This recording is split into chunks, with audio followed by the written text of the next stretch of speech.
അതാണ് reactivity series എന്ന് പറഞ്ഞൊരു ടേബിൾ കൊടുത്തിട്ടുണ്ട്. അപ്പം മോർ റിയാക്റ്റീവ് ആയിട്ടുള്ളതിനായിരിക്കും ഓക്സിഡേഷൻ നടക്കുന്നത്, അതായത് ഓക്സീകരണം നടക്കുന്നത്, ഇലക്ട്രോൺസ് ലോസ് ചെയ്യുന്ന അല്ലെങ്കിൽ ഇലക്ട്രോൺസ് ഡൊണേറ്റ് ചെയ്യുന്ന മോർ റിയാക്റ്റീവ് ആയിട്ടുള്ള മെറ്റൽസ് എന്നായിരിക്കും കേട്ടോ. അപ്പൊ ഈ ഒരു ടേബിൾ ഉണ്ടല്ലോ, റിയാക്ടിവിറ്റി സീരീസ് എന്നാണ് നമ്മൾ ഈ ഒരു ടേബിളിനെ പറയുന്നത്. ഇതാണ് ക്രിയാശീല ശ്രേണി എന്ന് പറയും കേട്ടോ, മലയാളത്തിൽ പറയുകയാണെങ്കിൽ. അപ്പം ഇത് നിങ്ങൾ കൃത്യമായിട്ട് പഠിച്ചിരിക്കണം, ഇമ്പോർട്ടൻ്റ് ആണ്. ഈ ഒരു ടേബിൾ ഒരു ഓർഡറിൽ നിങ്ങൾ എന്തെങ്കിലും കീ നോട്ട്സ് വെച്ചിട്ടോ അല്ലെങ്കിൽ എന്തെങ്കിലും വേർഡുകളൊക്കെ വെച്ചിട്ടൊന്ന് ഓർത്തിരിക്കുക. ഇതേ ഓർഡറിൽ തന്നെ ഓർത്തിരിക്കണം.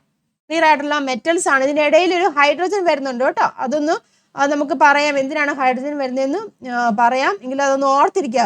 സോഡിയം, പൊട്ടാസ്യം, കാൽസ്യം, മഗ്നീഷ്യം കേട്ടോ, അലുമിനിയം, സിങ്ക്, പിന്നെന്താണ് അയണ്, നിക്കൽ കേട്ടോ, ടിന്ന്, ലെഡ്, ഹൈഡ്രജൻ, കോപ്പർ, പിന്നെന്താണ് മെർക്കുറി, സിൽവർ, ഗോൾഡ്. അപ്പൊ ഈ ഒരു ഓർഡർ കൃത്യമായിട്ട് ഓർത്തിരിക്കുക. ഇത് ക്രിയാശീലത എങ്ങനെയാണ് കുറയുന്നത്, ഡിക്രീസിങ് ഓർഡർ ഓഫ് റിയാക്ടിവിറ്റി ആണ് ഇവിടെ കൊടുത്തിരിക്കുന്നത് കേട്ടോ. അപ്പം ഇവിടെ നോക്കിയാൽ മനസ്സിലാക്കാൻ സാധിക്കും, പൊട്ടാസ്യത്തിനാണ് റിയാക്ടിവിറ്റി കൂടുതൽ, പിന്നെ ഏതാണ് സോഡിയത്തിന്, അങ്ങനെ വരും. നമ്മൾ മുമ്പേ കണ്ട ഏതായിരുന്നു, സിങ്കും. ഏതൊക്കെയാണ് കണ്ടത്, ആ സിങ്കും കോപ്പറും അല്ലേ. അപ്പൊ അതെ നോക്കിയാൽ സിങ്കും കോപ്പറും, എന്താ സിങ്ക് ഇവിടെ കിടക്കുന്നുണ്ട്, കോപ്പർ ഇവിടെ. അപ്പം റിയാക്ടിവിറ്റി കൂടുതൽ ഏതിനാണ്, സിങ്കിനാണ്. മനസ്സിലാകുന്നത്. അതുകൊണ്ടാണ് സിങ്കിൽ നിന്ന് ഇലക്ട്രോൺസ് അല്ലെങ്കിൽ സിങ്കിന് അവിടെ ഓക്സിഡേഷൻ നടന്നത്.